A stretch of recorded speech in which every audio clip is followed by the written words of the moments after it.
Cette maison est sans aucun doute la maison hantée la plus connue du monde. On l'appelle d'ailleurs la maison du diable. Des meurtres sanglants se sont déroulés ici et une famille a vécu des phénomènes paranormaux qui les a poussés à déménager.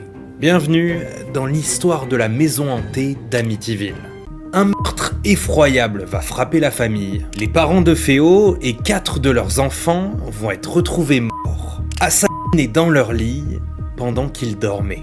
C'est le 14 novembre 1974, le lendemain des meurtres, que les corps vont être retrouvés par Ronald DeFeo, 23 ans, le fils aîné de la famille. Ronald DeFeo Jr. va raconter à son avocat que ce soir-là, quand il s'est réveillé dans son lit à 3h15 du matin, une femme aux mains noires est apparue devant lui. Elle s'est approchée doucement, lui a mis un fusil entre les mains et lui a demandé de tuer toute sa famille. Suite à cette histoire, la maison des DeFeo à Amityville se retrouve sans propriétaire et va être vendue par la ville. Elle va rester inhabitée pendant de longs mois car personne ne veut vivre à l'intérieur de cette maison étant donné ce qui s'est passé. Le jour même de leur arrivée dans la maison, leur chien a sauté par-dessus une clôture avec une chaîne autour de son cou. Il s'est retrouvé pendu de l'autre côté de la clôture et il serait mort si la famille n'était pas présente sur place et s'ils n'avaient pas couru de toute leur force pour venir le sauver. George Lutz va décider d'engager un auteur qui va écrire pour lui un livre nommé The Amityville Horror qui retrace l'histoire qu'ils ont vécue. Le livre devient immédiatement un best-seller.